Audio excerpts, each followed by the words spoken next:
अगर आप आहिस्ता आहिस्ता चलेंगे तो आप किसी बड़े नुकसान से महफूज रहेंगे। लॉसेस को मिनिमाइज़ करें, वो तभी होगा जब आप ज़्यादा सीखने पे तवज्जो देंगे। और कुछ सालों में आप देखेंगे कि आपका बैंक बैलेंस मंथ एंड पे खाली नहीं हुआ करेगा। नौकरी पेशा बंदे को बहुत ज़्यादा इंतज़ार होता है कि यार कब सैलरी मिलेगी और उसके बाद मेरे वही जो खर्चे हैं वो कब मैं पूरे करूँगा, किचन का खर्चा, फिर बिल इतने ज़्यादा हैं, ऊपर से घर वालों को शॉपिंग पे लेके जाना है। ये सारा कुछ उसने प्लान किया होता है महीने के स्टार्ट में।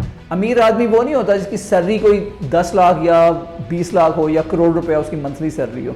अमीर आदमी वो होता है जिसका बैंक बैलेंस महीने के एंड पे ज़ीरो ना हो। अस्सलाम वालेकुम जनाब, आज की वीडियो बहुत इंटरेस्टिंग होने जा रही है।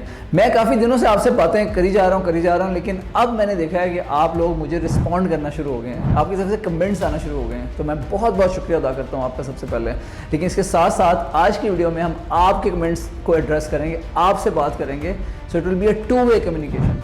तो आपके जो भी क्वेश्चंस हैं आइंदा भी वीडियो में मेरे साथ ज़रूर शेयर करें एंड आई एंश्योर यू कि मैं उसके ऊपर ज़रूर आपके साथ गपशप लगाऊंगा। इस वीडियो को एंड तक ज़रूर देखें बिकॉज इसमें हम आपके कमेंट्स को कवर कर रहे हैं और उसके साथ साथ इसमें बेसिक क्वेश्चंस भी हैं और बड़े एडवांस क्वेश्चंस भी हैं, तो आपको मज़ा आएगा। तो आइए चलते हैं वीडियो की तरफ।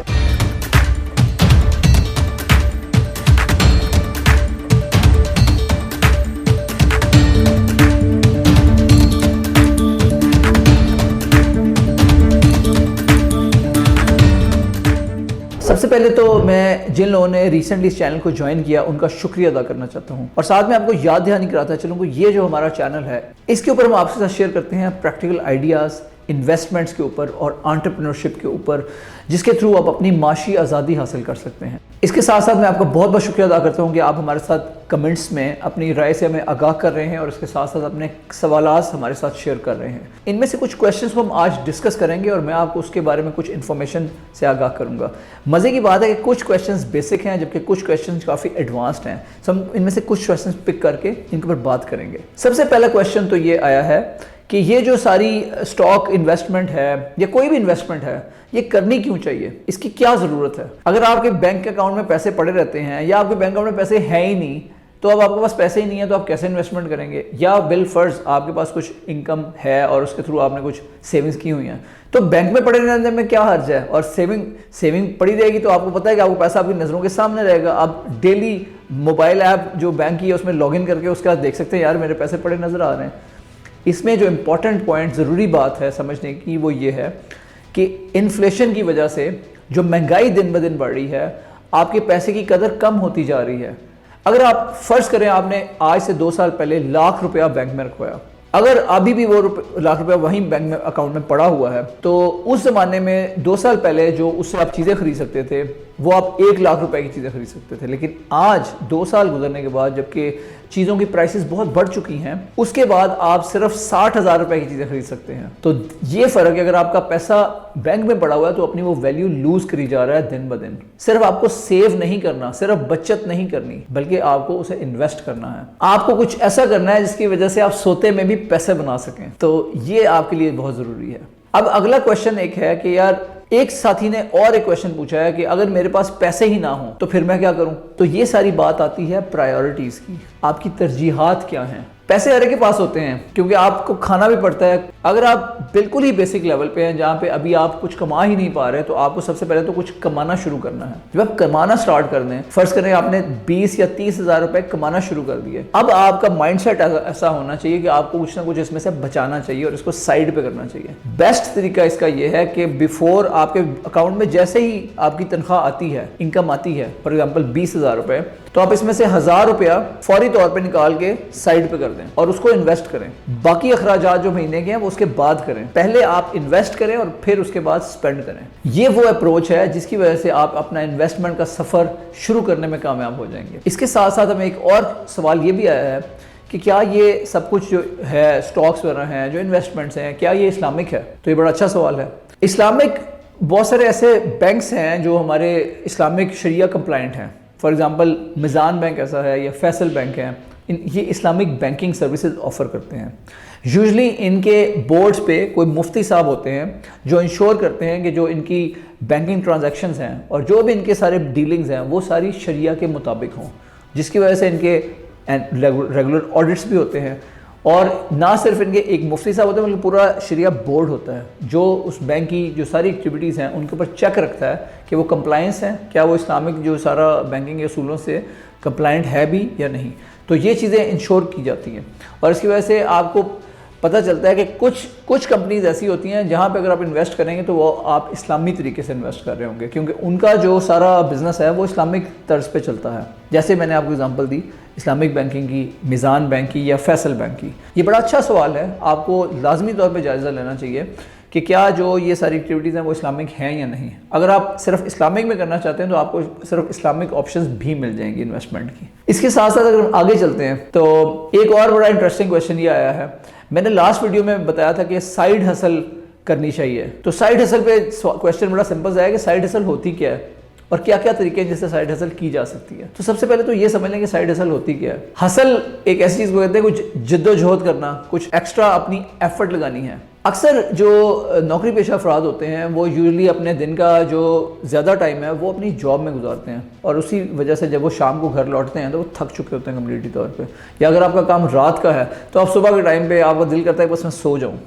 तो ऐसे में आपके लिए कोई एक्स्ट्रा काम करना बहुत इसका बर्डन होता है। लेकिन अगर आप वो नहीं करेंगे तो आप ज़िंदगी में आगे नहीं बढ़ सकते। तो वो जो एक्स्ट्रा काम आपने करना है उसके लिए आप 1 घंटा निकालें शाम के टाइम। अगर आप दिन में काम करते हैं तो शाम को 1 घंटा एक्स्ट्रा निकालें और उसमें कोई नई चीज़ सीखना शुरू करें। कोई भी ऐसी स्किल आपकी होनी चाहिए जो आपको अपने ऊपर एतमाद हो कि मुझे ये स्किल आती है, या कोई नई स्किल सीखना शुरू करें। मिसाल के तौर पर अगर आपका इंटरेस्ट है कि आपको ग्राफिक डिज़ाइनिंग पसंद है तो आप ग्राफिक डिज़ाइनिंग का कोई कोर्स करें और उसके बाद उसकी ग्राफिक डिज़ाइनिंग स्टार्ट कर दें। अगर आपको कैमरे के साथ इंटरेक्शन पसंद है, अगर आप वीडियोग्राफी में दिलचस्पी रखते हैं तो आप पहले वीडियोग्राफी का कोई कोर्स करें। या अगर आपको पहले ही आपको इसका शौक है और आपने कैमरा रखा भी हुआ है और अपने फैमिली की और घर वालों की तस्वीरें खींचते भी रहते हैं तो आपके लिए आसानी है।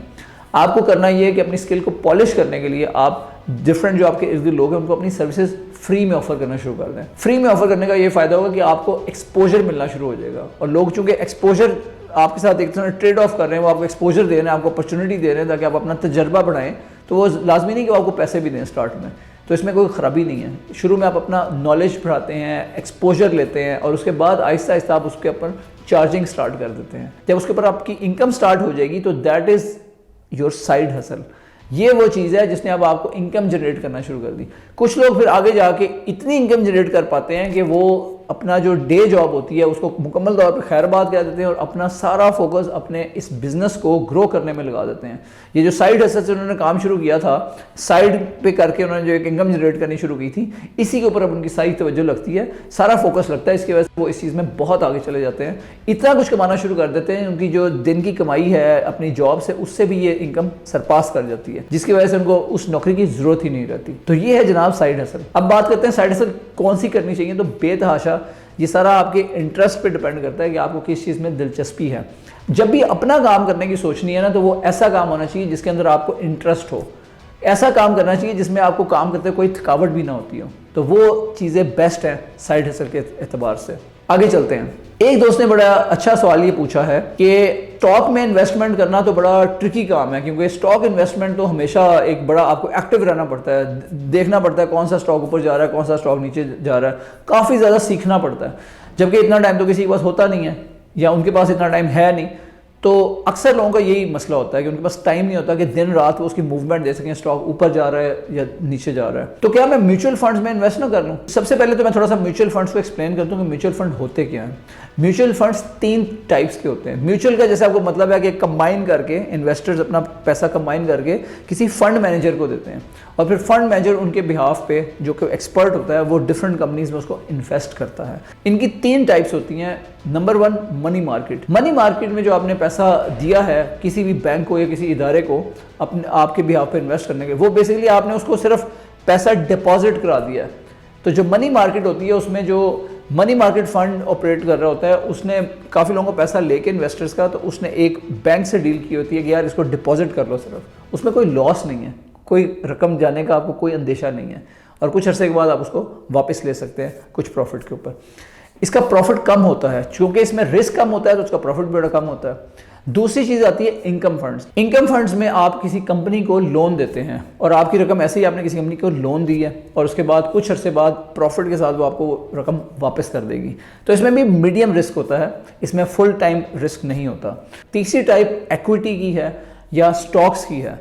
इसमें आप कंपनीज के साथ शराकतदारी करते हैं। ये वो कंपनी है जो पाकिस्तान स्टॉक एक्सचेंज में या जिस भी कंट्री में आप कर रहे हैं ट्रेडिंग या करना चाहते हैं उसके स्टॉक एक्सचेंज में लिस्टेड होती हैं। उनके साथ आप पार्टनरशिप में आते हैं और उसमें आप नफ़ा और नुकसान के उनके शराकतदार बनते हैं। आप उनके स्टॉक्स खरीदते हैं या शेयर खरीदते हैं। अगर उनकी कंपनी की प्रॉफिटेबिलिटी बेहतर होती है और उसको मुनाफा होता है तो उसका एक शेयर जो है उसकी वैल्यू बढ़ जाती है, तो आप उसका एक हिस्सा आपको भी मिलता है, तो आपकी भी प्रॉफिटेबिलिटी, आपका भी मुनाफा बढ़ता चला जाता है। अगर उसको नुकसान होता है तो फिर आपको उस नुकसान में भी हिस्सेदार बनना पड़ेगा। इसके अलावा जब कंपनी को प्रॉफिट होता है तो कुछ कंपनियां उनमें से साल के आखिर में बोनस की शक्ल में डिविडेंड देती हैं। तो ये है स्टॉक्स या इक्विटी इन्वेस्टिंग। अब कई दफ़ा ये भी दिमाग में आता है कि यार ये जो म्यूचुअल फंड है, कोई कंपनी क्या ये फंड्स हमारे से लेके भाग तो नहीं जाएगी, क्योंकि बहुत सारे स्कैम माजी में देखने में आए हैं, जैसे मुजारबा का एक स्कैंडल था। और इसके अलावा जो डबल चार टाइप लोग हैं जो आपके पैसे लेते हैं फिर आपको कहते हैं कि यार आप इसको डबल करके आपको दे देंगे, फिर वो गायब हो जाते हैं।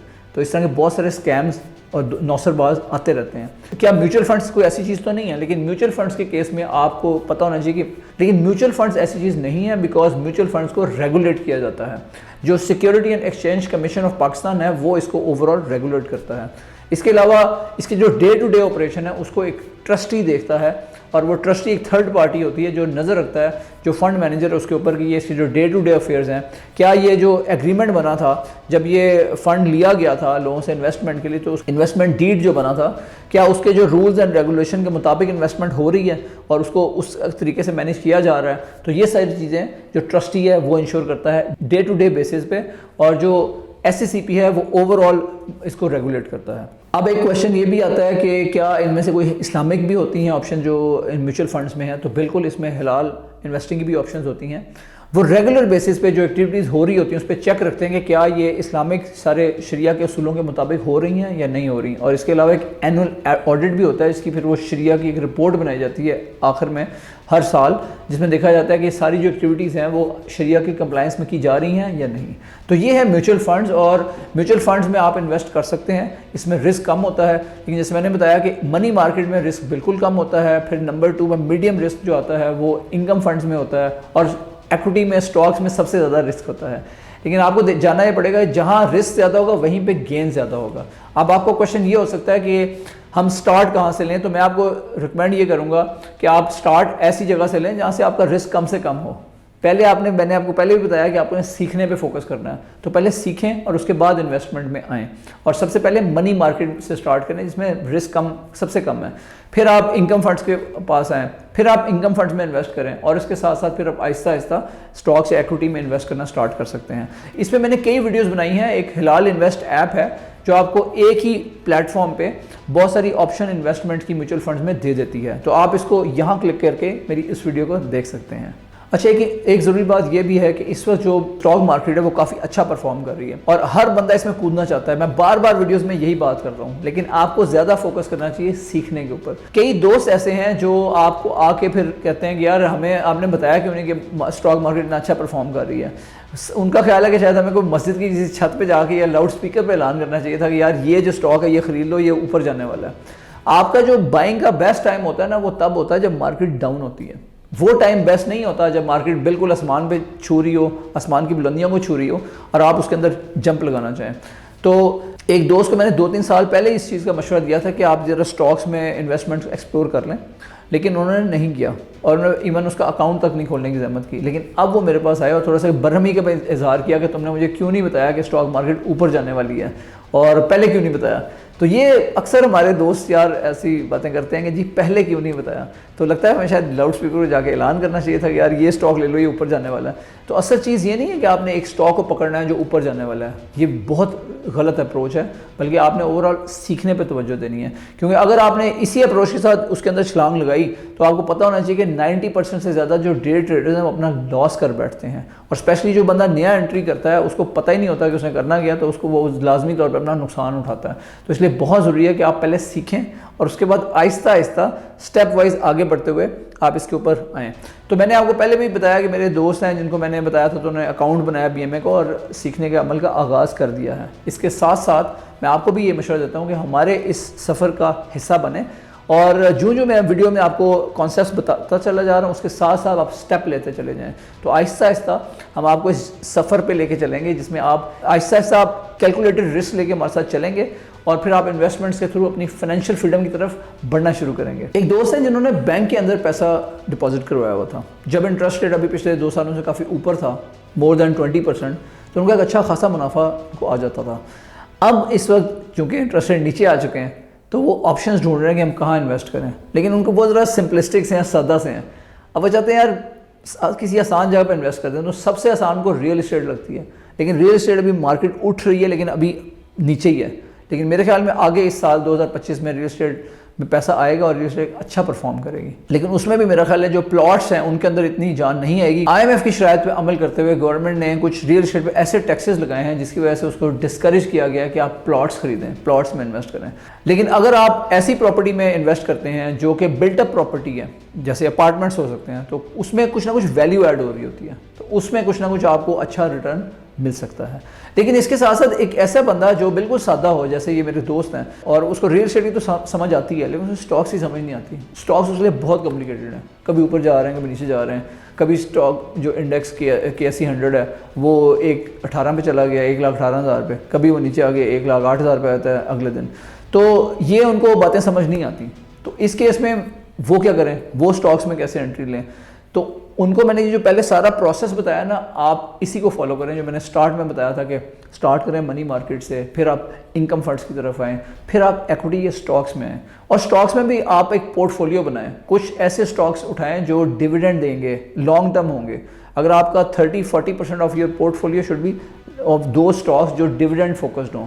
आपको पता है कि यार ये वो कंपनियाँ हैं जो एस्टैब्लिश कंपनियाँ हैं और उन्हें आगे जाके कुछ ना कुछ अच्छा डिविडेंड दे देना है ताकि आपका पैसा महफूज रहे। कुछ आप आहिस्ता आहिस्ता रिस्क लेना शुरू करें, लेकिन बहुत हाई रिस्क स्टॉक्स में मत डालें, बल्कि आहिस्ता आहिस्ता रिस्क एपेटाइट बढ़ाएं। तो ग्रेजुअली इसको प्रोसेस को समझें और ग्रेजुअली इसमें एंटर हों। इस प्रोसेस को समझने में और फिर स्टॉक्स में कुछ फ़ायदा उठाने में आपको कई साल लग सकते हैं, लेकिन अगर आप आहिस्ता आहिस्ता चलेंगे तो आप किसी बड़े नुकसान से महफूज रहेंगे। आपका फोकस ये होना चाहिए कि वक्त थोड़ा ज़्यादा लग जाए लेकिन आपकी जो जमा पूंजी है वो कहीं ज़ाया ना हो जाए, उसको बचा बचा के चलें, लॉसेस को मिनिमाइज़ करें। वो तभी होगा जब आप ज़्यादा सीखने पे तवज्जो देंगे और इसके साथ साथ आहिस्ता आहिस्ता रिस्क एपेटाइट बढ़ाते चले जाएं। और कुछ सालों में आप देखेंगे कि आपका बैंक बैलेंस मंथ एंड पे खाली नहीं हुआ करेगा, बल्कि आहिस्ता आहिस्ता बढ़ता चला जाएगा। और आपको वो जो टेंशन होती है ना एक सैलरीड बंदे को कि यार हर महीने के आखिर में रिजर्व लगा होता है, मैं कहता हूँ जो भी अमीर है जो भी गरीब है सबका एक ही हाल है। अगर आप सैलरी पेश हैं तो आपको पता है कि मंथ एंड पे 29-30 को सारों के अकाउंट का रिजर्व लगा होता है। एक नौकरी पेशा बंदे को बहुत ज़्यादा इंतजार होता है कि यार कब सैलरी मिलेगी और उसके बाद मेरे वही जो खर्चे हैं वो कब मैं पूरे करूँगा। किचन का खर्चा, फिर बिल इतने ज़्यादा हैं, ऊपर से वाइफ ने या अपने घर वालों को शॉपिंग करानी होती है, ऊपर से घर वालों को शॉपिंग पे लेके जाना है। ये सारा कुछ उसने प्लान किया होता है महीने के स्टार्ट में, तो महीने के एंड में रिजर्व लगा होता है। लेकिन आहिस्ता आहिस्ता अगर हम ये चीज़ें सीख जाते हैं तो आपका जो रिजर्व है वो लगना ख़त्म हो जाएगा, आप वेल्थ बिल्डिंग की तरफ आ जाएंगे। अमीर आदमी वो नहीं होता जिसकी सैलरी कोई 10 लाख या 20 लाख हो या करोड़ रुपया उसकी मंथली सैलरी हो।